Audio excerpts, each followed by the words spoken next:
Video presentasi ini dibuat bertujuan untuk menyelesaikan tugas kelompok dari mata kuliah Bahasa Indonesia, yang dimana kelompok kami membahas tentang apa itu sistem rujukan dan daftar pustaka. Kelompok kami beranggotakan 13 anggota yang masing-masing anggota membantu menyelesaikan tugas presentasi ini. So let's go straight to the video. Yang pertama ada Adi Setio, kemudian Atia Salbina Humaira, Din Christian Malat, Denny Chandra, Eviani Indriasari, Grace Arlola Ambasalu, Ivan Ade Kurniawan, Muhammad Rafli Syaputra, Muhammad Rani Alfian Nur, Resma Deviani, Yosep Eduardo Putra John, Yosua Natalius, Zainal Arifin Rustam, Filmodes Octavianus.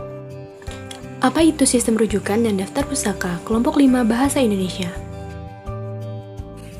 Rujukan artinya keterangan lanjut mengenai suatu hal atau sumber yang digunakan untuk mendapat keterangan lebih lanjut dengan tujuan untuk memperkuat pernyataan dengan tegas. Sistem rujukan digunakan sebagai sumber referensi jika penulis 1.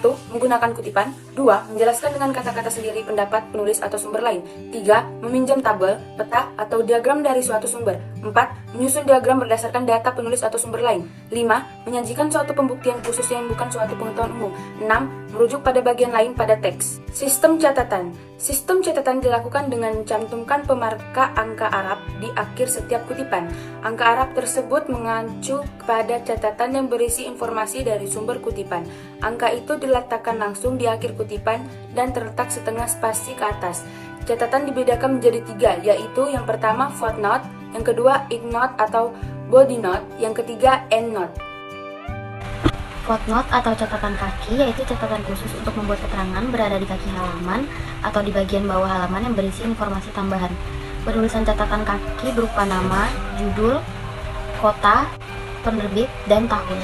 Cara menulis footnote atau catatan kaki hanya menulis sumber kutipan dari teks yang tertulis dalam satu halaman, itu saja, dan footnote akan ditulis lagi di bagian paling bawah halaman dengan ukuran font lebih kecil serta penomoran. Endnote atau body note yaitu catatan tubuh, kutipan langsung yang menggunakan tanda kurung. Penulisan catatan tubuh, tanda petik atas, nama, tahun, nomor halaman, tanda petik. Contoh endnote adalah dialektika adalah metode metafisika yang mendatangkan atau menghasilkan pengetahuan tertinggi, buka kurung Lor Bagus, 1997, Kamus Filsafat, halaman 164 sampai 167. Endnote, catatan terakhir, yaitu catatan khusus yang berada di bagian akhir sebuah tulisan atau karya ilmiah. Informasi yang perlu disebutkan adalah nama akhir pengarang, tahun terbit karangnya, dan nomor halaman. Antara tahun penerbitan karangan dan halaman yang dikutip dipenuhi tanda koma. Contohnya, kita harus mencari kenyataan pemikiran Islam yang dapat dikatakan mewakili Indonesia, namun pada waktu yang sama juga mempunyai kaitan yang nyata dengan pemikiran Islam secara umum. Masjid, 1995. Tanggal 23. Perbedaan dari footnote, endnote, dan endnote yaitu 1. Tempat. Footnote atau catatan kaki terletak di bagian kaki halaman atau paling bawah halaman atau bab di mana kutipan yang diberi referensi berada. Body note atau catatan tubuh diletakkan tepat setelah kutipan yang hendak diberi referensi. Sedangkan endnote berada di bagian paling akhir atau di halaman terakhir dari sebuah tulisan atau komen. Perbedaan footnote, endnote, dan endnote. Berdasarkan cara penulisannya, footnote yang pertama atau catatan kaki dibuat dengan mencantumkan indeks yang biasanya berupa nomor atau angka kecil di akhir kutipan yang diberi referensi. Kemudian keterangan dari indeks tersebut dicantumkan di bagian footer atau kaki halaman.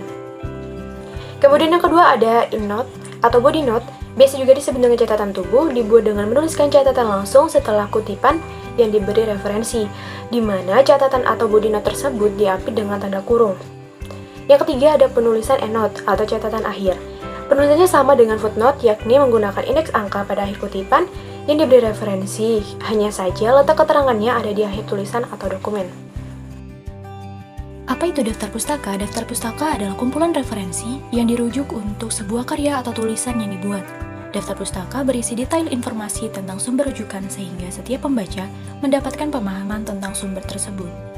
Sumber buku. Format penulisan daftar pustaka dari sumber buku.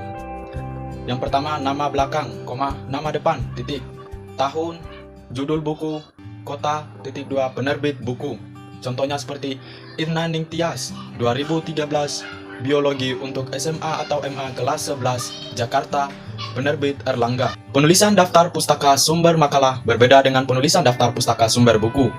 Kita harus mencantumkan nama penulis, judul makalah, dan kapan makalah itu dibuat. Pada bagian akhir, kita juga harus mencantumkan keterangan makalah. Format penulisan, nama penulis, tahun, judul, nama penerbit, dan keterangan makalah. Sumber jurnal. Format penulisan daftar pustaka sumber jurnal memiliki dua tipe, yaitu APA, American Psychological Association, biasanya digunakan dalam buku yang mencatat bidang sosiologi, sejarah, politik, pendidikan, ekonomi, hukum, geografi. Dapat disimpulkan penulisan tipe ini terdapat pada karya yang berisi ilmu pasti. MLA, Modern Language Association, digunakan pada daftar pustaka di bidang ilmu budaya dasar, seni, ilmu alamiah dasar, bahasa, ilmu sosial dasar, agama, warganegaraan, dan Pancasila. Skripsi, tesis, dan disertasi. Format penulisan daftar pustaka dari skripsi, tesis, dan disertasi. Nama penulis, tahun terbit, judul skripsi, kota terbit, nama universitas. Contoh pertama, Sari Indah 2012, Kajian Sosial Linguistik, penggantian nama lengkap masyarakat. Skripsi Surabaya, Universitas Terbuka. Contoh kedua, Dirvan 2005, Analisis pelanggan terhadap pelayanan bank, Skripsi Jakarta, Universitas Muhammadiyah. Contoh ketiga, Jelitaria 2016, Jurnalistik di Perusahaan Telekomunikasi, Skripsi Semarang, Universitas Terbuka. Ensiklopedia. Format penulisan, nama penulis, tahun terbit, nama ensiklopedia, halaman. Contoh pertama, Anggun Wita 2001, Ilmu Coding, Ensiklopedia Komputer 100, 103 sampai 108. Contoh kedua, Putra Henry 2000, Ilmu Geografi, Ensiklopedia Sejarah 200, 301 sampai 308. Selain artikel cetak, tidak jarang seorang mengambil sumber tulisannya dari artikel-artikel yang berada di internet. Untuk penulisan daftar pustaka di internet seperti ini, urutannya yang pertama ada nama, yang kedua tahun penayangan, yang ketiga judul, yang keempat URL, dan yang kelima waktu pengambilan. Selain urutan masalah tanda batas dalam daftar pustaka artikel internet yang agak berbeda dengan penulisan dari sumber cetak, tanda titik sebagai batas hanya berlaku untuk mengakhiri nama penulis dan tahun penayangan. Sementara itu, pembatasan dari judul ke URL dan dari URL ke waktu pengambilan data berupa tanda koma, seperti contoh yang di samping. Penulisan rujukan yang didapat dari kamus bisa ditulis secara lengkap dengan menyertakan halaman kamus yang dikutip. Namun, bisa juga ditulis seperti sumber buku pada umumnya. Kamus juga menjadi salah satu sumber dari sebuah karya tulis, dan tidak jarang kamus sering juga dicantumkan pada sumber daftar pustaka. Jika menggunakan kamus sebagai sumber penulisan daftar pustaka, nama kamus dan halaman kamus harus dicantumkan. Format penulisan daftar pustaka yang bersumber dari kamus, nama penulis, tahun terbit, nama kamus halaman. Bisa dilihat contoh di sampingnya. Sumber koran. Penulisan daftar pustaka sumber surat kabar. Komponen-komponen yang harus ada ialah 1. Nama penulis, 2. Tahun, 3. Judul artikel, 4. Nama surat kabar, 5. Tanggal terbit, 6. Halaman. Contoh, Wonandaru 2013, terkuaknya skandal PSI sepak bola gajah. Suara Merdeko 25 Januari halaman 20. Nona Farah 2015, bisingnya kota Semarang Tribun Jati 12 Oktober halaman 13. Sumber majalah. Penulisan daftar pustaka dari majalah tidak berbeda jauh dengan yang bersumber dari koran. Format penulisan daftar pustaka dari majalah: nama penulis, tahun terbit, judul majalah, kota terbit, judul artikel, halaman dalam kurung tanggal terbit. Contoh, Sasmita 2011, Mode pakaian yang cocok untuk kuliah. Yogyakarta, Majalah Femina, 14 Januari 2011. Bersumber dari wawancara dapat dibagi menjadi 4. Yang pertama, mengutip wawancara pribadi, yaitu wawancara yang dimasukkan adalah nama orang yang diwawancarai. Penulisannya sama seperti buku dan majalah, yaitu nama belakang terlebih dahulu, kemudian wawancara pribadi dan tanggal wawancara dilakukan. Yang kedua, sumber rujukan. Wawancara milik orang lain. Jika mengutip wawancara yang dilakukan oleh orang lain, sumber rujukannya harus dimulai dengan nama orang yang diwawancarai. Nama belakang terlebih dahulu, sama seperti wawancara pribadi. Yang ketiga, wawancara milik judul sendiri, terlepas dari karya yang diterbitkannya. Pastikan untuk memasukkannya dalam kutipan sebagai pengganti wawancara dengan an author. Yang keempat, jika wawancara adalah merupakan bagian dari program televisi atau media penyiaran lainnya, ikuti panduan yang sama seperti panduan di atas, tetapi abaikan volume dan nomor halaman. Sebagai gantinya, sertakan nama pewawancara sebagai dengan atau oleh, setelah judul pertunjukan bersama dengan tahun siarannya. Bagaimana menggunakan aplikasi Mendeley?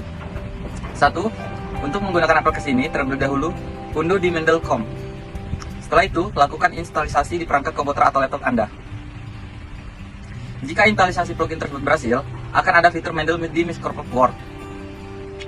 Langkah selanjutnya, lakukan pendaftaran akun agar dapat tersinkronisasi saat dibuka dalam mode online. Setelah instalisasi dan pendaftaran, akun selesai dilakukan, saatnya kamu menggunakan fitur-fitur Mendeley tersebut. Setelah membuat daftar pustaka terlebih dahulu, pastikan mendownload buku dan artikel baik dari library online, Google Scholar, maupun portal berita, agar dokumen dan metadatanya bisa dimasukkan ke dalam aplikasi Mendeley tersebut.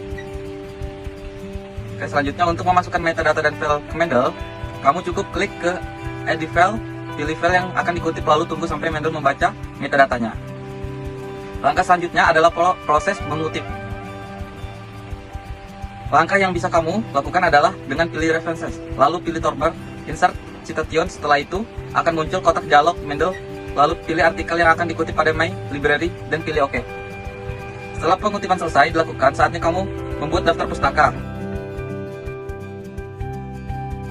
Menggunakan aplikasi Zotero. Penggunaan Zotero sama seperti Mendeley, yaitu dengan menggunakan metadata memudahkan kita saat mendownload sumber sudah tersedia metadata yang akurat. Jika belum akurat, bisa diperbaiki secara manual agar daftar pustaka kita juga sesuai. Selanjutnya, dengan langkah sesuai di layar. Pertama, buka Microsoft Word. Klik reference lalu arahkan kursor ke insert system. Kedua, klik new source ketika tulis metadata yang berkaitan dengan sumber seperti buku, artikel, atau berita. Penulis judul, tempat penerbit, dan bahasa. Setelah semua terisi, klik OK. Pada bagian ini, kita harus insert source secara manual karena Microsoft Word tidak menggunakan metadata seperti aplikasi yang lain. Insert semua yang akan dikutip. Setelah itu, manage source dan pilih buku atau artikel, berita apa saja yang akan dikutip. Sekian presentasi dari kelompok 5, kurang lebihnya mohon dimaafkan. Wassalamualaikum warahmatullahi wabarakatuh.